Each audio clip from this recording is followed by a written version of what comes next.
A blessed Easter to all of you, my brothers and sisters. As I mentioned at the beginning of Mass, it's always a great honor for me to be here, and I love praying here at the Basilica. I did take note of Johann saying things were toned down a little bit this year. I always feel like here I'm in a scene from the chariot race at Ben-Hur, right? But the music is magnificent, and just even that beautiful St. John's Book of the Gospels, it just speaks to the beauty of this day and of this liturgy. I was here on Friday night for Tenebrae, once again spectacular, and yesterday I was at the cathedral where I was a little bit surprised that we were a little bit longer than Mass was here at the Basilica. I think that's a first, right? So the Basilica is celebrating 100 years as a Basilica, so I think they decided to make it shorter this year. But everything is always just done so well. When I was at the vigil last evening, there was a family there, and even though it was very late when we were finishing, they waited to greet me, and I asked the children who were there were 3 children, I said, what was your favorite part of the liturgy? And the oldest said, I loved how in the middle of a dark church came the one single Paschal candle, that light, and how eventually the light filled the whole church. I thought, beautiful, beautiful. She certainly understood what was going on at the liturgy. I asked number 2, and number 2 said, I loved how Father really sprinkled me during the sprinkling rite. It was as if I were being baptized all over again. I think that's the theologian in the family, right? And the 3rd child, a little boy, as I asked him what impressed him the most, he opened up his mouth, which was very blue, and he said, Easter peeps. His mom looked sheepishly at me and said, you have to do something when a liturgy's that long to take care of a little kid. I said, well, Pope Leo would be pleased about that. I don't know if you heard, in an interview, he was asked what his favorite candy was, and he made the mistake. Now, the Pope is infallible in matters of theology, right? But the Pope said, my favorite food is Easter peeps, right? Now, I looked online. You can get gourmet Easter peeps now. Everybody's bringing peeps to the Pope, right?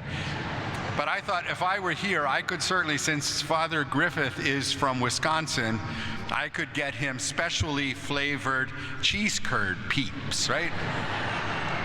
Johann, of course, would have to get Belgian chocolate. And Father Joe, if he were here, I think it would be, they would have to be the sliders that he loves so much from White Tower. I don't know if you can get peeps like that, huh? But for me, brothers and sisters, it wasn't particularly the light, or it wasn't particularly the sprinkling, or even the Easter peeps. One of the things that I always like about this celebration of the Triduum is coming together on Holy Saturday morning for morning prayer and the office of readings. You see, the Church offers us this beautiful homily. We don't know exactly who it was that preached the homily, but it's an ancient Easter homily, and it speaks about the exchange between Jesus and Adam. And Jesus, after he's died and before he's appeared on earth, goes down and greets Adam. Often we see that depicted in the resurrection icons, with Jesus who's breaking the bonds of death, going to Adam and reaching to Adam.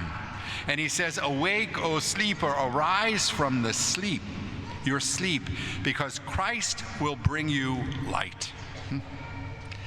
My sisters and brothers, we live in a world that needs that light.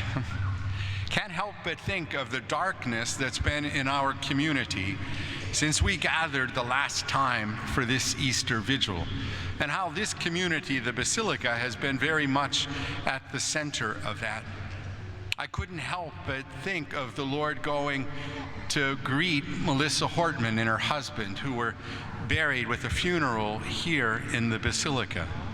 I can't help but think of the Lord going out and reaching to Harper and Fletcher, the two children who were killed at Annunciation.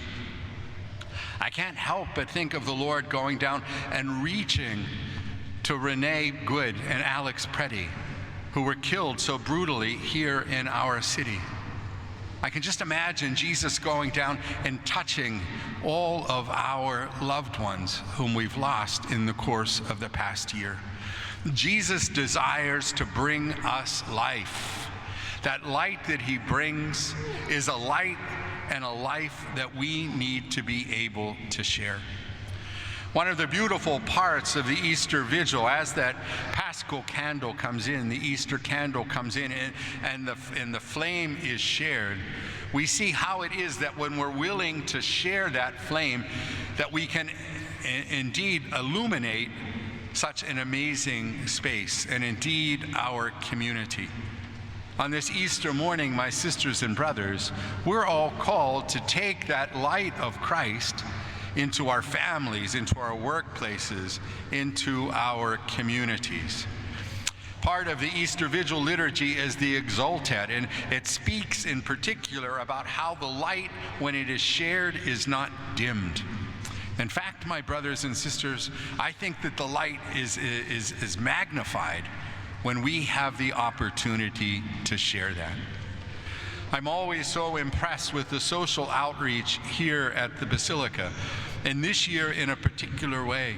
But I see how it is that our community has responded so beautifully to the darkness that we've felt, to the heaviness that we've felt. I know how many of you have been involved in providing meals to those who were too afraid to leave their homes. I know how many of you were standing up for the rights of migrants. I know how many of you were accompanying children to school when their families were too afraid to do that. That, my sisters and brothers, is the light of Christ. That's what's going to give credibility to the gospel message, the Easter message that we proclaim today. For Mary Magdalene, the signs of the resurrection would be that stone, that obstacle that was removed from the tomb. For Peter and John, it would be that the burial cloth that was laid there in the tomb. They would be the signs that something amazing had happened. My brothers and sisters, today in 2026, the signs of the resurrection is going to be our charity, our willingness to take forward that light of Christ. Johann spoke before Mass of the 54 people who entered the church here at the Basilica last evening. That was just one part of what was going on all over our archdiocese, and indeed over our country and over the world, as people have witnessed the power of the word of Jesus Christ and come to believe in his resurrection, not just through their studies, but through the witness of Christians who were going forward bearing the light of Christ. This Easter, we had 1,700 people in our archdiocese become Catholic. We hope and pray that they will become strong Catholics, willing to bear that light of Christ. It's that light that is going to convince others as well, that's going to help us to stay Catholic, to stay faithful as well. But my sisters and brothers, we have to be committed to that work of taking forward the Easter message. For you see, my brothers and sisters, Christ is risen. He is risen indeed.